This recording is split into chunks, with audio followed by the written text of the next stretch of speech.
Hi, this is Elliot Fishman, and welcome to Facebook Live. Today is, I think it's August 20th, and I'm glad all of you are here. It's hard to imagine we're entering the 6 months of basically the entire COVID process, and probably another 12 to 18 months to go. But surely 6 months, we're into it, and I hope everyone's doing well.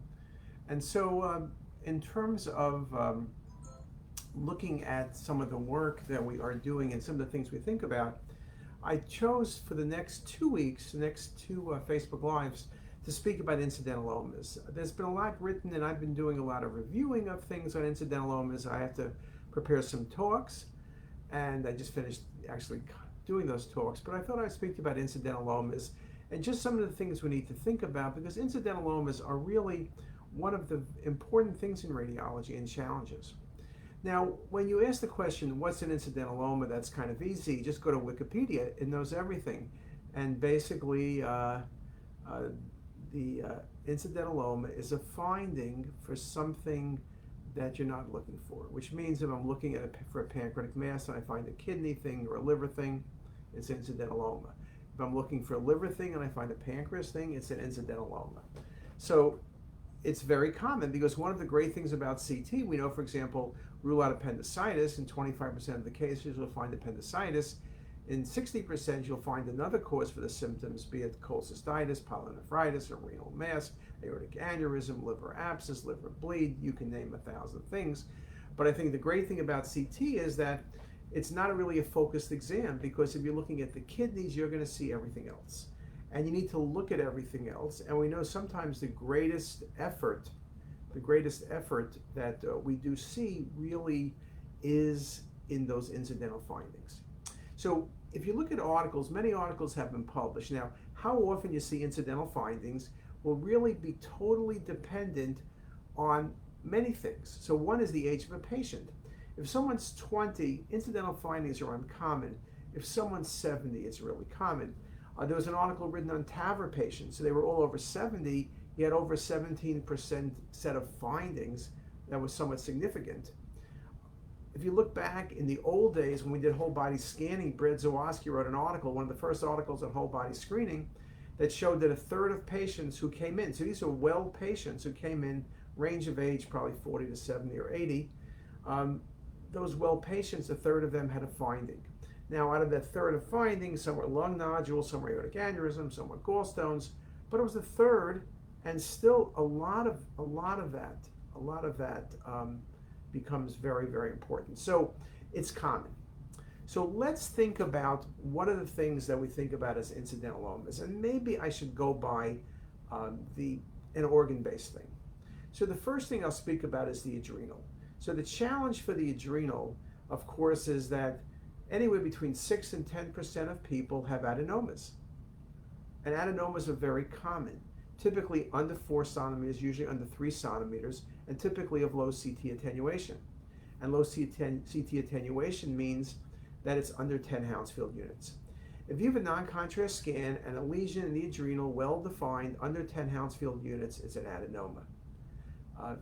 I don't want to interrupt myself, but I'm just getting all my messages here. So there's Whitney and Max and Sam and Ron from the Mobile Circus, which means they're on the way to Baltimore, and Meg Fines saying hi, and B. Mudge, who retired 2 weeks ago. It's in Owings Mills. I thought she was by the beach. And there's Liliana down in Palo Alto, and a few other people. I don't know where they are, but they say hello.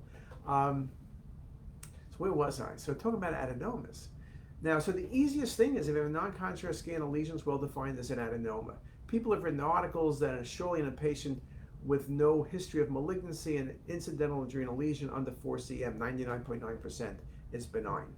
Now, benign lesions are not only adenomas. There's myelolipomas. They have usually macroscopic fat, sometimes a lot of fat, sometimes a little fat, and they have punctate calcifications present. You also can see adrenal cysts. Those are kind of easy as well. They're larger, water density. I don't see all that many adrenal cysts. Challenging things perhaps are going to be adenomas, we can say adenomas first, but adenomas that are not lipid rich. So one of the things we speak about when we evaluate adenomas, we just do a washout value. So if things wash out over 60%, but as long as they don't enhance more than 120 Hounsfield units, they're adenomas based on washout, and they're considered lipid poor adenomas. We also know the challenges are that on a non-contrast, a lesion, 3 centimeters, could be hemangioma. Could be hemangioma, could be a pheochromocytoma. Pheochromocytomas, you may not be able to diagnose on a non-contrast, but they're not going to be low density, and you're not going to call them benign. If you give contrast, pheos will go up on 60 seconds over 120 Hounsfield units, more likely 170, 180. So one of the challenges, of course, with incidental adrenal lesions or adenomas is what if you scan them not in the non-contrast phase? So all of a sudden you're doing arterial phase or venous phase, maybe evaluating the aorta, maybe doing the kidneys, and you have an adrenal lesion and it measures 50 Hounsfield units. And it's under 4 cm. Well, it's still likely going to be benign in theory, but you can't say that because 15% now I'm reading of adrenal carcinomas are going to be incidental, but truthfully most of them are over 4 cm. Particularly when they're non-functioning, they're typically closer to 10 cm. But it could be Mets, theoretically, but maybe the patient you don't know has a primary. Could be a hematoma at times, that's somewhat challenging. Hematomas usually do the Coumadin or anticoagulant therapy of other types, but also in a larger bleed, you could have an underlying lesion anywhere from a myelolipoma to a primary carcinoma to metastasis.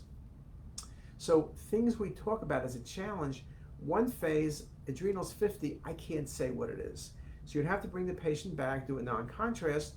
Perhaps then it would be okay, it would be under 10, because I have many adrenal adenomas that are 0, non-contrast, 60 at a minute, and then 20 at 15 minutes. And the washout becomes critical. So sometimes, a lot of times you can make the diagnosis of an incidental adenoma. Other times you're going to have to do a little bit more work. And again, I make the point that you just can't blow an adrenal lesion off because it's incidental, because we see more pheochromocytomas now that are incidental compared to everything else. And I mentioned, I've been reading a few articles, one is in AJR this month, one's in Abdominal Imaging this month, that makes the point that up to 15% of primary adrenal carcinomas are incidental findings. So again, you really got to be thinking about those possibilities, okay? That becomes very, very important in that regard as well. So what else? Let's talk about kidney. Kidney lesions are very common. You know, over age 50, everybody seems to have a cyst. But things become challenging. If you have a lesion that's well-defined, it could be any size, right? Because cysts can be 15 cm. Water density, well-defined, maybe a thin septation, no wall thickening, no calcification, no nodularity. It's a Bosniak 1 cyst. It's a leave-alone lesion. Next case, you don't need to do anything. You could diagnose it non-contrast, you could diagnose it arterial, you could diagnose it venous, you could diagnose it delayed. When the septations are thickened, or there's some subtle thickening, maybe in the wall, you're not sure, that's like a Bosniak 2B, 2F, whatever you want to call it, it's not a leave-alone lesion, you need to follow it up, okay? Thickened septation still likely, as long as there's no nodularity. If you see a cystic lesion with wall nodularity, then you always worry about a cancer sitting within a cyst. So you need to be very careful. Now, in terms of the real incidentaloma is sometimes you see a lesion that's well-defined, and I'm talking about arterial phase or venous phase, and it measures 85 Hounsfield units. And you look and you say, aha, I picked up a papillary renal cell carcinoma. Well-defined, 85 Hounsfield units. Well, guess what? If you would go back and do the non-contrast, it was also 85. If you did the delayed, it was also 85. So one of the words of caution is, remember, articles have shown that even today, probably 20 or 25% of renal masses under 4 cm that are resected are benign. And one of the most common things is a high-density renal cyst. There have been several articles that have made this point. If you think about a non-contrast scan first, under 20 Hounsfield units, well-defined, under 4 cm, maybe a thin septation, but no thickened septation, no nodularity. Under 20, it's benign. It's a simple cyst. The flip end, well-defined, over 70 Hounsfield units, it's likely to be a high-density renal cyst, 99%. And the point is, a non-contrast of something's between 20 and 70 It's in that concern zone. It's in that no-fly zone, the zone you worry about. The average renal cell carcinoma on non-contrast CT, there was one article written, is 37 Hounsfield units. So if you have a lesion 4 cm, well-defined, 37 Hounsfield units, you got to do a contrast scan. If you only did a non-contrast scan because it was a stone study, it was a non-renal study, you were doing it and they didn't want to give IV contrast, you got to bring the patient back and you got to do a contrast study. Again, well-defined, under 20, you don't need to do anything. It's a cyst. Well-defined, over 70, commonly 80 or 90, you don't need to do anything. It's a high-density renal cyst. But in that 20 to 70, you need to bring the patient back, okay? There's no messing around because you're going to miss papillary renal cell carcinomas, or you're going to at times even call a high-density renal cyst, which can be 50. But you don't want to either biopsy it, you don't want to take the patient to surgery, and you don't want to do nothing. So at 20 to 70 non-contrast, bring the patient back and do an adrenal workup. Protocol will vary. Younger patients, you just need a couple phases, limited to the kidney. Older patients, probably about the same because you're not worrying about hematuria, but you would be doing at least 3 phases. So again, very important to think about that. So when I think about things, adrenal and kidney are kind of big things for me to think about. Now, let's look at the solid organs then. So, and again, I'm doing this for 2 weeks, so we're not going to cover everything today. Let's start with the liver. Now, liver lesions, incidental, are very common. The most common is cysts or hamartomas. Most of them are going to be cysts. But then we also have hemangiomas. Hemangiomas are particularly common. 7% of people have hemangiomas. A bit more common in women, more common in right lobe, periphery. Hemangiomas are classic on contrast scans. Peripheral enhancement with puddling, and the lesion fills in with a peripheral to central pattern. It does have vascularity around the edge, but it's more like a fluffy vascularity. It's not one of those neovascularities. You can see a vessel go to a hemangioma because they're vascular, but you're not going to see the neovascularity you typically see with tumors. Now, of course, if you have a non-contrast scan, you can't be certain. If you have a delayed scan, well, you don't see the peripheral filling in, but maybe you see a little piece of the lesion left and you're not certain. So what you want to do is, if you're not certain what the lesion is, you bring the patient back and do a CT scan, go at 30 seconds, at 60 seconds, 5 minutes. You can do an MR, but CT works very nicely. And hemangiomas, 90% are very classic. Hemangiomas can easily simulate metastasis. Hemangiomas can range in size from 1 centimeter to 20 centimeters. My experience is the larger ones are a little bit easier in terms of peripheral puddling. Sometimes the smallest ones have ring enhancement, like a very circular, and you wonder, could this be some type of neuroendocrine met? So it can be a touch challenging, but typically is not going to be an issue. What else do we talk about? The other benign lesion that's really worth talking about is focal nodular hyperplasia, because it often simulates malignancy. Typically, it's a lesion that's vascular, 3 to 5 centimeters, more common in women, but its vascularity is homogeneous, so the lesion is homogeneous, often has a central scar, and the scar fills in over time, but it looks as bright as the IVC, not the aorta. Primary tumors like hepatoma are bright like the IVC. Also, it doesn't have a capsule. Also, when you get phases, the lesion becomes isodense and fills in very quickly and disappears. Now, of course, if you had the non-contrast, the arterial, the venous delayed, you're not going to have an issue. So incidental findings, and it's a very important point to make, the reason they tend to be challenges is often on the ER type studies or studies where you don't have a lot of information. You don't have multiple phases. You don't have prior CT scans, because if a lesion's in the liver 5 years ago and you look back, oh, okay, it's hemangioma, next case. But you don't have that information. So it's very critical to really be careful and understand that these incidentalomas are going to be more common on single phase studies where you don't have the ability like FNH to see how it fills in over time or how it looked non-contrast and how it looked delayed. So that's me telling you that, gee, these are really good things to look at, but it doesn't mean you could look at them because it's just not going to be available. So that indeed becomes very, very important. So just something to be aware of.